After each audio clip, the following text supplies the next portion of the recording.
वाहेगुरु जी का खालसा वाहेगुरु जी की फतेह। साध संगत जी, आजकल पंजाब में कंट्रोवर्सी चल रही है और वो कंट्रोवर्सी यह है कि जो पंजाब के ईसाई हैं, जो क्रिश्चियंस हैं, वो ये धमकियां दे रहे हैं कि हम लोग रोड जाम करेंगे और हम लोग धरने प्रदर्शन करेंगे। कुछ एक जगह वो कर भी रहे हैं। और अमृतपाल सिंह ने जीसस क्राइस्ट का अपमान किया है, उसे गिरफ्तार किया जाए। जबकि हम लोग अगर देखें तो पूरी दुनिया के अंदर कहीं भी, किसी भी कंट्री के अंदर कोई भी क्रिश्चियन ऑर्गेनाइजेशन कम से कम इस बात के ऊपर तो कभी कोई प्रतिक्रिया व्यक्त नहीं करता, कभी कोई धरने प्रदर्शन नहीं करता कि उनकी धार्मिक भावनाओं को ठेस पहुंचाई गई है। पूरी दुनिया के अंदर अगर बाइबल को कोई जला भी दे, मुझे माफ करना, अगर जीसस क्राइस्ट के कोई अनाप शनाप गलत कार्टून भी बना दे इवन, तब भी पूरी दुनिया का जो क्रिश्चियन है वो इसके ऊपर प्रतिक्रिया व्यक्त नहीं करता। उसकी वजह यह है कि जो पवित्र बाइबल है, जो इनका धर्म ग्रंथ है क्रिश्चियंस का, इस पवित्र बाइबल के अंदर न्यू टेस्टामेंट में ये लिखा हुआ है, जहां लूका का चैप्टर है कि शत्रुओं से प्रेम। परंतु मैं तुम सुनने वालों से कहता हूं कि अपने शत्रुओं से प्रेम रखो, जो तुमसे बैर करें उनका भला करो, जो तुम्हें श्राप दें उनको आशीष दो, जो तुम्हारा अपमान करें उनके लिए प्रार्थना करो, जो तेरे एक गाल पर थप्पड़ मारे उसकी ओर दूसरा भी फेर दे, और जो तेरी दोहर छीन ले उसको कुर्ता लेने से भी न रोक। जो कोई तुझसे मांगे उसे दे, और जो तेरी वस्तु छीन ले उससे न मांग। तो पवित्र बाइबल, न्यू टेस्टामेंट, जहां लूका का चैप्टर है, वहां इतना बड़ा आदर्श स्थापित करती है। बाइबल के लिहाज से मैं बता रहा हूं, इतना बड़ा आदर्श कि कोई तुम्हें गाल पर थप्पड़ मारे तो तुम दूसरा गाल आगे कर लो, क्योंकि ये नया नियम है। जीसस क्राइस्ट के आने के बाद जो मूसा का पुराना नियम था कि आंख के बदले आंख, वो खत्म हो गया था। अब जो जीसस क्राइस्ट जो नया नियम लेकर आए, उस नए नियम के अनुसार तो जो तुम्हें श्राप दे उनको आशीष दो, जो तुम्हारा अपमान करे उनके लिए प्रार्थना करो। लेकिन पंजाब का जो क्रिश्चियन है वो क्या कह रहा है कि अमृतपाल सिंह ने हमारा अपमान किया है, इसलिए हम इसे जेल की सलाखों के पीछे भिजवा कर रहेंगे।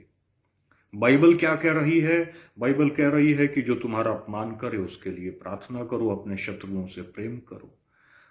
तो कहने का भाव ये है कि जो पंजाब का जो क्रिश्चियन है, जो नियो क्रिश्चियन है, ब्रिटिश टाइम का क्रिश्चियन नहीं, ब्रिटिश टाइम के अंदर 200 साल इस देश के ऊपर अंग्रेजों ने हुकूमत की, और पंजाब के यूनियनिस्ट पार्टी के थ्रू, या जो फौजी रजीम था पंजाब में, जो फौज में ब्रिटिश आर्मी में हम लोग भर्ती होते थे, उसकी वजह से पंजाबियों के अंग्रेजों के साथ संबंध, अच्छे संबंध रहे हैं।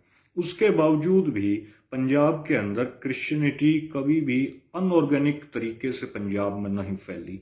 ब्रिटिश टाइम में जो क्रिश्चियनिटी थी, उस क्रिश्चियनिटी ने पंजाब के अंदर कॉन्वेंट स्कूल बनवाए, पंजाब के अंदर शिक्षा का प्रचार प्रसार हुआ, और कभी भी जो है क्रिश्चियनिटी ने जबरदस्ती लालच देकर ब्रिटिश टाइम में जो है वो लोगों को कन्वर्ट करने की कोशिश नहीं की। लेकिन आज जो पंजाब के अंदर क्रिश्चियनिटी है, माने जो फिनोमिना क्रिश्चियनिटी का ब्रिटिश टाइम के अंदर राइज नहीं हुआ, वो फिनोमिना आज पंजाब के अंदर इन पिछले 10 सालों के अंदर राइज हुआ है। अनऑर्गेनिक तरीके से हुआ है, अप्राकृतिक तौर पर पंजाब के अंदर क्रिश्चियनिटी फैल रही है। तो कोई काम अगर अप्राकृतिक तौर पर हो तो संदेह खड़ा होता है। फिर इनकी जो बोलबानी है क्रिश्चियंस की, रोड जाम कर देंगे, हमें हथियारबंद होना है, जबकि अगर हम लोग बाइबल के स्कूल के हिसाब से देखें तो बाइबल कभी भी हथियारबंद होने की अनुमति नहीं देती। जीसस क्राइस्ट ने यह कहा था कि अगर जो तलवार रखेगा वो तलवार से ही मारा जाएगा। हम लोग जीसस क्राइस्ट के पर्सपेक्टिव से देखें, और उस पर्सपेक्टिव की फिर हम लोग कंपैरिजन करें कि जो पंजाब का क्रिश्चियन है क्या वो जीसस क्राइस्ट को फॉलो कर रहा है, पंजाब का जो नियो क्रिश्चियन है वो जीसस क्राइस्ट को फॉलो नहीं कर रहा। अगर वो जीसस क्राइस्ट को फॉलो करता तो वो कभी भी इस तरीके से बातें, इस तरीके से प्रशासन को धमकियां नहीं देता कि हम लोग रोड जाम कर देंगे, अदरवाइज आप अमृतपाल सिंह को गिरफ्तार करो। क्यों? क्योंकि धार्मिक भावनाएं की ठेस पहुंची है, ये क्रिश्चियनिटी का कंसेप्ट ही नहीं है। पंजाब के क्रिश्चियन, नियो क्रिश्चियन ऐसा इसलिए कर रहे हैं कि बाइबल के अंदर ये आया है कि जैसा पेड़ वैसा फल। इसी लूका के चैप्टर में, न्यू टेस्टामेंट में आया है, कोई अच्छा पेड़ नहीं जो निकम्मा फल लाए, कोई अच्छा पेड़ नहीं जो निकम्मा फल लाए, और न तो कोई निकम्मा पेड़ है जो अच्छा फल लाए। हर एक पेड़ अपने फल से पहचाना जाता है। तो आज जो क्रिश्चियनिटी का पेड़ पंजाब के अंदर क्रिश्चियन मिशनरीज के माध्यम से जो आज पल्वित और पुष्पित हुआ है, उसका फल किस तरीके का है? उसका फल हम लोग देख रहे हैं कि पंजाब के अंदर सोशल फैब्रिक बिगाड़ने का काम क्रिश्चियनिटी कर रही है। मुझे माफ करना, आज की जो क्रिश्चियनिटी है वो एजुकेशन का प्रचार प्रसार नहीं कर रही, केवल न्यूसेंस क्रिएट कर रही है पंजाबी सोसाइटी के अंदर। और ये लोग ईमानदार भी नहीं हैं। ईमानदार इस वजह से नहीं है कि पंजाब की, भारत के अंदर जो भारत का आईन है, जो भारत का इंडियन कॉन्स्टिट्यूशन है, इंडियन कॉन्स्टिट्यूशन ये कहता है कि the constitution scheduled castes order 1950, the constitution scheduled castes order 1950, ये ऑर्डर ये कहता है कि no person who possesses a religion different from the Hindu, the Sikh or the Buddhist religion shall be deemed to be a member of a scheduled caste. कि no person who professes a religion different from the Hindu, Sikh or the Buddhist religion shall be deemed to be a member of a scheduled caste. मतलब कोई भी आदमी जो Christian बन जाता है वो शेड्यूल्ड कास्ट के रिजर्वेशन के बेनिफिट से महरूम हो जाएगा। तो पंजाब के अंदर जो पास्टर हैं वो क्रिश्चियन भी बन गए और वो शेड्यूल्ड कास्ट के भी सर्टिफिकेट बनवाए हुए हैं, तो वो भारतीय संविधान को भी फॉलो नहीं कर रहे। अदरवाइज अगर भारतीय संविधान को फॉलो करें तो कम से कम यार तुम क्रिश्चियन बन गए हो, जात पात से ऊपर उठ गए हो, इंडियन कॉन्स्टिट्यूशन के हिसाब से भी अब तुम जो है शेड्यूल्ड कास्ट नहीं रहे, तो अब भी शेड्यूल्ड कास्ट के सर्टिफिकेट लगाकर नौकरियों में तुम रिजर्वेशन क्यों चाह रहे हो? तुम उन शेड्यूल्ड कास्ट का हक क्यों मार रहे हो जो आज भी जो है उसी पुरानी व्यवस्था से संघर्ष कर रहे हैं और सरकारी नौकरियों में अपना रिप्रेजेंटेशन लाने की कोशिश कर रहे हैं। तो ये लोग न भारतीय संविधान को मानते हैं जो नियो क्रिश्चियंस हैं, न ये बाइबल की शिक्षाओं को मानते हैं।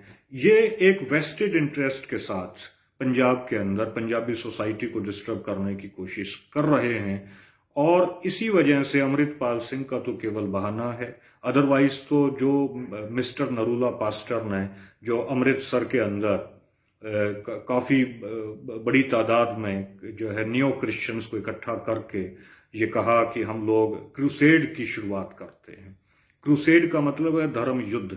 क्रूसेड का मतलब है कि हम लोग अब सिक्खी के खिलाफ क्रूसेड की लड़ाई की, युद्ध की, धर्म युद्ध की शुरुआत करते हैं। और गुरु रामदास जी की धरती के ऊपर आकर, श्री अमृतसर में आकर ये टकराहट की भाषा जो बोल रहा था मिस्टर नरूला, ये भाषा जो है ये क्रिश्चियंस की भाषा नहीं है। इसलिए मेरी रिक्वेस्ट यह है कि हम लोग बजाय अमृतपाल सिंह जो है की तरफ अपना रुख करें, क्योंकि विक्की थॉमस ने जिस तरीके से इसे इशू बनाया, जिस तरीके से इस नौजवान ने सोशल मीडिया पर आकर एक न्यूसेंस का माहौल क्रिएट किया, एक खराब माहौल क्रिएट करने की कोशिश की कि जो बाइबल की शिक्षाओं के विपरीत है, तो यहाँ भी हमें नजर आता है कि ये लोग जो हैं ये इनकी नीयत ठीक नहीं है। क्रूसेड का नारा हो या बाइबल की शिक्षाओं के विपरीत जाकर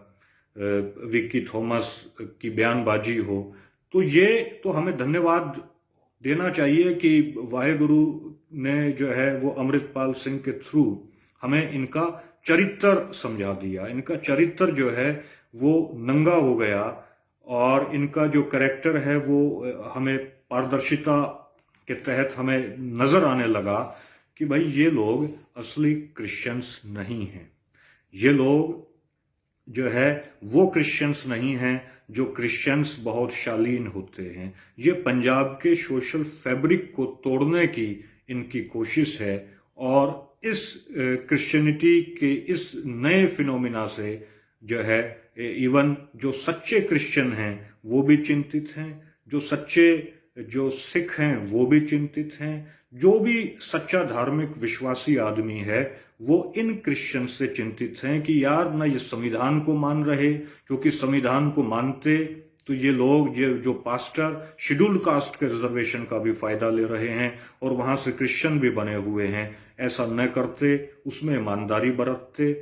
तो मेरी रिक्वेस्ट यह है कि इस नियो क्रिश्चियंस के जो अनऑर्गेनिक फिनोमिना है इसको पंजाब की धरती पर रोका जाना चाहिए, इसको निश्चित तौर पर रोका जाना चाहिए। और हरियाणा के अंदर भी अब लोग ये पैठ अपनी बनाने लगे हैं, तो हरियाणा के लोगों को भी अब इस बारे में डिसीजन लेना होगा और जो है हरियाणा के लोग भी, पंजाब के लोग भी इस बुराई को फैलने से बचाएं जो न बाइबल को मानती है न इंडियन संविधान को, इंडियन कॉन्स्टिट्यूशन को मानती है।